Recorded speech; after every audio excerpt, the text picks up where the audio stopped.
जैन धर्म चैप्टर का नाम है। ये महेश वर्णवाल के बुक से लिया गया है जो एनसीईआरटी का है।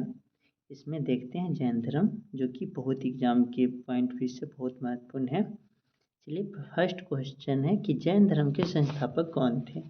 तो जैन धर्म के जो संस्थापक थे ये ऋषभदेव थे। ये ऋषभदेव, जिसका आदिनाथ भी नाम है। एक्चुअली आदिनाथ की चर्चा आपको लुसेंट वगैरह के बुक में नहीं मिलेगी, लेकिन जैन धर्म के संस्थापक ऋषभदेव थे, जो प्रथम तीर्थकर थे। तीर्थकर शब्द किससे संबंधित है, तो ये जैन धर्म में तीर्थकर शब्द आई है। अगला है कि अनेकांतवाद किस धर्म मूल सिद्धांत व दर्शन है। अनेकांतवाद जो है ये जैन धर्म का है। अनेकांतवाद किसका है, जैन धर्म का दर्शन है। पूछ सकता है कि अनेकांतवाद किस धर्म का मूल दर्शन है, तो जैन धर्म का मूल दर्शन। अगला प्रश्न है, जैन धर्म में कर्म परमाणुओं के पूर्ण विनाश को सूचित करने वाली अवस्था को क्या कहा जाता है। तो जैन धर्म में कर्म परमाणुओं को पूर्ण विनाश को सूचित करने वाली अवस्था को क्या कहा जाता है, तो निर्जरा कहते हैं। क्या कहते हैं, निर्जरा कहते हैं। देख सकते हैं निर्जरा कहते हैं। जैन धर्म में संवर का क्या अभिप्राय है, तो संभव का अभिप्राय है जीव की ओर नए कर्म के प्रवाह को रुक जाना। जीव की ओर नए कर्म की प्रवाह को रुक जाना संवर कहा जाता है। संवर कहा जाता है। इसके नीचे एक कोष्टक में लिखा हुआ है कि गंगवंश के राजा राजमल चतुर्थ के मंत्री एवं सेनापति चामुंड राय ने 974 ईस्वी में श्रवण बेलगोला के पास एक जिन मूर्ति का निर्माण करवाया था, जो बाहुबली गोमतेश्वर की मूर्ति कहलाती है। यहाँ पर 12 वर्षों के अंतराल पर मनाया जाने वाला उत्सव को महामस्तकाभिषेक के नाम से जाना जाता है। तो गंगवंश के राजा जो राजमल चतुर्थ के मंत्री थे एवं सेनापति चामुंड राय ने 974 में श्रवण बेलगोला के पास एक जिन मूर्ति का निर्माण करवाया था, जो बाहुबली अर्थात गोमतेश्वर की मूर्ति, ये कर्नाटक में है, जान सकते हैं आप। यहाँ पर 12 वर्ष के अंतराल पर मनाया जाने वाला उत्सव को महामस्तकाभिषेक के नाम से जाना जाता है। नेक्स्ट जो प्रश्न है आप देख सकते हैं। अगला प्रश्न है त्रिरत्न सिद्धांत। देखिए, तीन रत्न सिद्धांत जो है ये जैन धर्म का ये सिद्धांत है, जिसमें कहता है प्रथम है सम्यक दर्शन, सम्यक आचरण एवं सम्यक ज्ञान। तो प्रश्न है कि त्रिरत्न सिद्धांत सम्यक दर्शन, सम्यक आचरण और सम्यक ज्ञान किस धर्म से संबंधित है, तो त्रिरत्न हो गया जैन धर्म से। चलिए, अगला प्रश्न है कि आजीवक संप्रदाय के संस्थापक कौन थे। तो आजीवक संप्रदाय के संस्थापक जो थे मखलीपुत्र गोसाल थे। मखलीपुत्र गोसाल पूछे जाते हैं।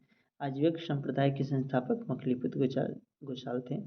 अनुवर्त सिद्धांत किस धर्म से संबंधित है, ये जैन धर्म से संबंधित है। अनुवर्त सिद्धांत किस धर्म से संबंधित है, तो ये जैन धर्म से है। अगला है कि यापनीय, कहीं के यामनीय भी मिलता है।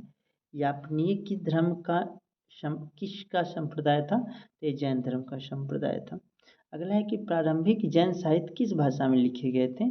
तो देखिए, प्रारंभिक जो जैन साहित्य था, क्वेश्चन पूछता है ये अर्धमागधी भाषा में। प्रारंभिक जैन साहित्य अर्धमागधी भाषा में था। चलिए, अगला प्रश्न है कि पार्श्वनाथ से संबंध होने के कारण कौन सा स्थल जैन सिद्ध क्षेत्र माना जाता है। तो याद कर सकते, ये संवेद शिखर जो है, संवेद शिखर ये जैन सिद्ध क्षेत्र माना जाता है। अगला प्रश्न है कि जैन संप्रदाय में प्रथम विभाजन के पश्चात निर्मित श्वेतांबर संप्रदाय के संस्थापक थे स्थूलवर्त। याद रखेंगे, जैन जो धर्म थे इसमें जैन धर्म का विभाजन हो गई थी दो गो में, श्वेतांबर और दिगंबर। हाँ, तो श्वेतांबर और दिगंबर जो क्षेत्र वस्त्र धारण करते थे वे श्वेतांबर कहलाते थे, और जो दिगंबर जो नग्न रहते थे अर्थात वो अंबर अर्थात आकाश को ही अपना वो वस्त्र मानते थे। चलिए, अगला जो प्रश्न है वो देखते हैं कि किस जैन संगीति में अंतिम रूप से श्वेतांबर आगम का संपादन हुआ। तो प्रथम जैन संगीति। जैन संगीति दो बार हुई थी। देख सकते हैं प्रथम जैन संगीति में क्या हुआ था। प्रथम जैन संगीति में श्वेतांबर आगम का संपादन हुआ था। अगला प्रश्न मैं चर्चा कर देता हूँ, देखेंगे। जैन संगीतियाँ जो दी हुई है, जैन संगीति जो दी हुई है, देखिए दो गो जैन संगीति हुई थी, और एक प्रथम जैन संगीति, एक द्वितीय जैन संगीति हुई थी। तो देखिए, ये 300 ईसा पूर्व में हुआ, 300 ईस्वी में हुआ था प्रथम जैन संगीति, और द्वितीय जैन संगीति हुई थी 512 ईस्वी में। तो प्रथम जैन संगीति में जो क्या हुआ था, जब बट गई थी, मतलब जैन धर्म दो भागों में बट गया था, श्वेतांबर और दिगंबर में। तो जो थे क्या हो, एक भीषण अकाल पड़ी थी, जिसके पश्चात भद्रबाहु चले गए थे और यहाँ पर रुक गए थे स्थूलभद्र। तो प्रथम जो जैन संगीति हुई थी 300 ईस्वी पूर्व में पाटलिपुत्र में, स्थूलभद्र की अध्यक्ष के रूप में कार्य किए थे। और द्वितीय जैन संगीति 512 ईस्वी में बल्लवी और गुजरात में हुआ था, क्षमाश्रवण के नेतृत्व में। चलिए अगला जो प्रश्न है हम देख लेते हैं। अगला प्रश्न है कि जैन तीर्थकर के क्रम में अंतिम कौन था। तो जैन तीर्थकर के क्रम में जो अंतिम थी, तो ये देखिए अंतिम अर्थात 24वें जैन तीर्थकर थे महावीर स्वामी। देखिए महावीर स्वामी में और थोड़ा क्या कहते हैं, गौतम बुद्ध में थोड़ी समस्या होती है। मैं गौतम बुद्ध कराऊंगा तो उसमें आप लोगों को समस्या को दूर कर दूंगा। जैसे कि महावीर स्वामी 24वें तीर्थकर थे, देख सकते हैं। और इसमें बता देते हैं इनका जन्म 540 ईस्वी में हुआ था और गौतम बुद्ध का जन्म 563 ईस्वी में हुआ था। और महावीर स्वामी का जन्म स्थल है वैशाली के कुंडग्राम और उनका है लुम्बिनी। उनका क्या है, लुम्बिनी है। चलिए अगला है, इनके पिता का नाम, मतलब महावीर स्वामी के पिता का नाम सिद्धार्थ था और इनका बचपन का नाम वर्धमान था। और गौतम बुद्ध के मैं क्लियर करा ही देता हूँ, गौतम बुद्ध के पिता का नाम सुधोधन था और बचपन का नाम उनका सिद्धार्थ था। जो कि महावीर स्वामी के पिता का नाम सिद्धार्थ है, जो वज्जी संघ के कुंडग्राम की जाति क्षत्रिय कुल के प्रधान थे। अगला जो प्रश्न है, अगला प्रश्न देखते हैं। अगला प्रश्न है कि माता, देखिए इनकी माता का नाम त्रिशला था। त्रिशला जो लिच्छवी शासक चेटक की बहन थी, त्रिशला कहीं कहीं त्रिशला भी देती है। और उनकी माता का नाम यानी गौतम बुद्ध की माता का नाम महामाया था। इनकी माता का नाम त्रिशला था। इनका बचपन का नाम वर्धमान था और उनका बचपन का नाम अर्थात गौतम बुद्ध का, उनका बचपन का नाम सिद्धार्थ था। इनकी पत्नी, याद रखें महावीर जी के अक्षर में नाम में 4 शब्द होते हैं, तो इनकी पत्नी का नाम है यशोदा, क्योंकि लोग फंस जाते हैं। और गौतम बुद्ध की पत्नी का नाम है यशोधरा। आप क्लियर कर लेंगे, 3 अक्षर वाला में 4 गो और 4 अक्षर वाला में 3 अक्षर, ऐसे करके याद कर सकते हैं। कुंडीय गोत्र की राजा समरवती की कन्या थी। पुत्री देख सकते हैं, पुत्री का नाम, तो उनका एक पुत्र था जिनका नाम राहुल था गौतम बुद्ध का, और पुत्री इनकी नाम थी प्रियदर्शना, अनुज्ञा प्रियदर्शनी। एक्चुअली आपको लुसेंट के बुक में मिलेंगे। प्रमुख उपाधि, जैसे कि इनमें कहा गया कि केवलिन, अगर मान लिया कि पूरे ज्ञान की जानकारी होगी, सर्वोच्च ज्ञान की प्राप्ति होगी, तो आप केवलिन हो गए। केवल्य अर्थात इसमें केवलिन लिखा हुआ है, केवल कहते हैं।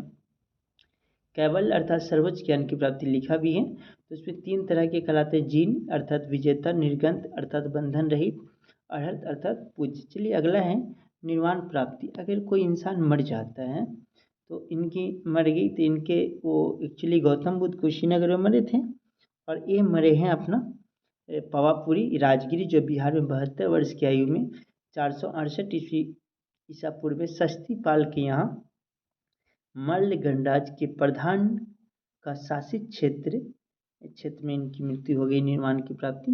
अगला है सयादवाद सिद्धांत किससे संबंधित है। तो सयादवाद जो सिद्धांत है, ये हम आपको बता दें, ये जैन धर्म से संबंधित है। उत्तर प्रदेश में स्थित कौन सा स्थान बौद्ध एवं जैन धर्मों को दोनों का प्रसिद्ध स्थल है, याद कर सकते हैं, ये कौशाम्बी है। ये कौन है, कौशाम्बी है। और 16 महाजनपदों का उल्लेख किस रचना से मिलता है, तो भगवती सूत्र से मिलती है। 16 महाजनपद 16 थी, जो आगे पढ़ना है, भगवती सूत्र से मिलती है। बराबर की गुफाएं को निर्मित किस लिए किया गया था, तो आजीविकों के आवास के लिए। इसकी भी चर्चा हम आगे करेंगे। बराबर की गुफाओं को निर्मित किस लिए किया गया था, आजीविकों के आवास के लिए।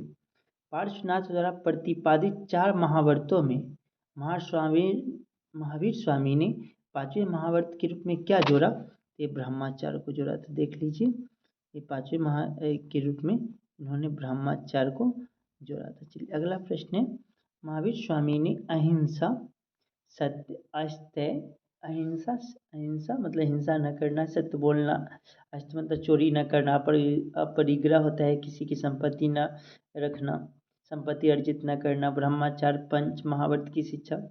जैन ग्रंथ कल्पसूत्र की VVI पूछते हैं, भद्रबाहु रचयिता कल्पसूत्र के, और ये दिगंबर से थे और स्थूलवध किससे थे, श्वेतांबर से थे। दिगंबर अर्थात ये नग्न रहते थे। जैन मूर्ति पूजा का प्राचीनता प्रमाणिक अभिलेख कहाँ मिलता है, तो हाथी गुम्फा अभिलेख VVI ये पूछता है कि हाथी गुम्फा अभिलेख किससे है, तो कलिंगराज खारवेल से हाथी गुम्फा अभिलेख है। चलिए आगे देख लेते हैं। इसमें एक है जैन संप्रदाय में विभाजन के पश्चात स्थूल भद्र के अनुयायी, देखिए हम बता ही रहे थे श्वेतांबर, जबकि भद्रबाहु के अनुयायी दिगंबर कहलाए। चलिए ANCERT का जैन धर्म का जो था, जैन धर्म आपका ये समाप्त हो गया। हम कल अगले दिन बौद्ध धर्म की चर्चा करेंगे। इतना ही पर, जय हिंद।